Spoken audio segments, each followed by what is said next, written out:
If you've spent hundreds of dollars and countless hours rubbing creams, gels, and scrubs into your thighs with zero lasting results, you're in good company.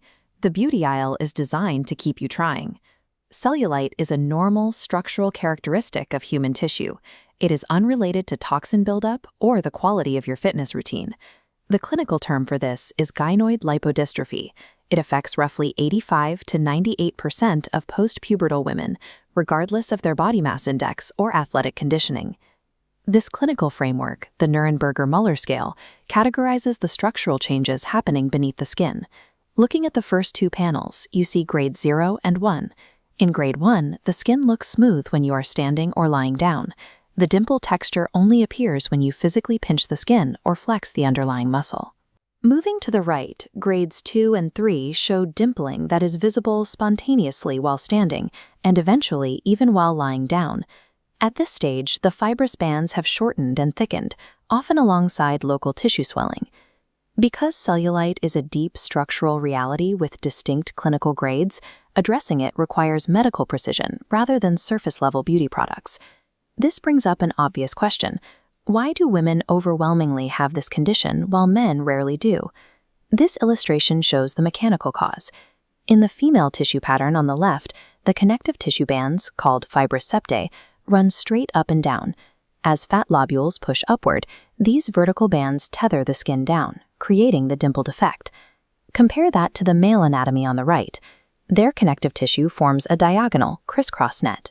This mesh pattern contains the fat laterally, which prevents it from pushing upward into what is already a thicker dermal layer. Hormones compound this mechanical tension. Estrogen drives fat storage and fluid retention, specifically in the thighs and hips, adding more upward pressure against those vertical anchors. Fighting cellulite involves pushing against sex-specific biological architecture. A loofah or a diet plan cannot change that scaffolding. To find what works, we plot a treatment's financial and physical cost against its ability to change tissue structure. Anti-cellulite creams, body wraps, and detox routines drop directly into the bottom left corner, offering low costs but zero structural impact.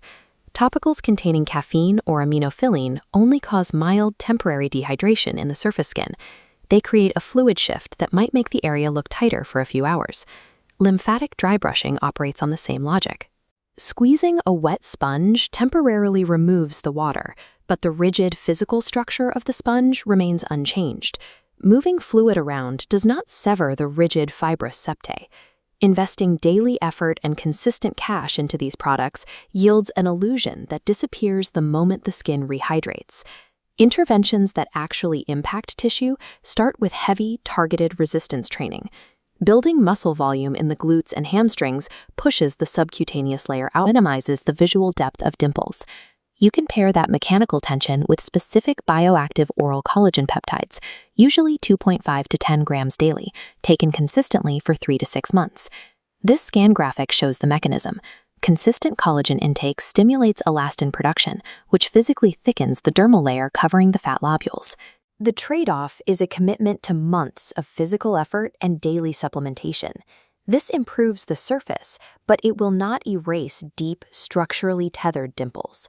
For grade 1 cellulite, hypertrophy and collagen act as a high-value conservative strategy. You are essentially placing a thicker blanket over the underlying mattress springs.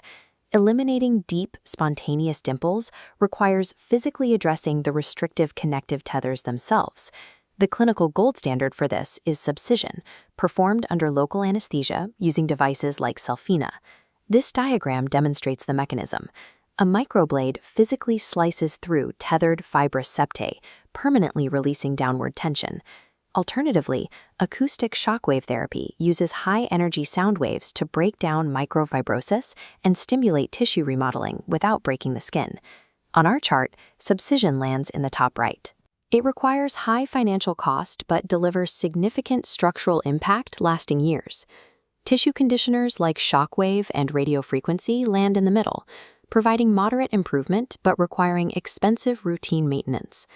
Addressing the root cause requires moving past affordable, superficial habits and opting for surgical or energy-based medical intervention. The most effective path depends on your specific clinical grade and budget. If you are the pragmatist with grade 1 cellulite, Your best move is to accept this as normal biology and stop spending on detox teas and coffee scrubs. If you are the optimizer, maximize your skin density with lower body hypertrophy and daily collagen peptides. If you are the medical investor with bothersome grade 2 or 3 cellulite, redirect the funds previously spent on creams into a one-time subcision procedure for a higher ROI. Ending the cycle of wasted spending requires grading your condition accurately and choosing an anatomy-supported strategy. If you decide to go the clinical route, take note, liposuction often makes the appearance of cellulite significantly worse.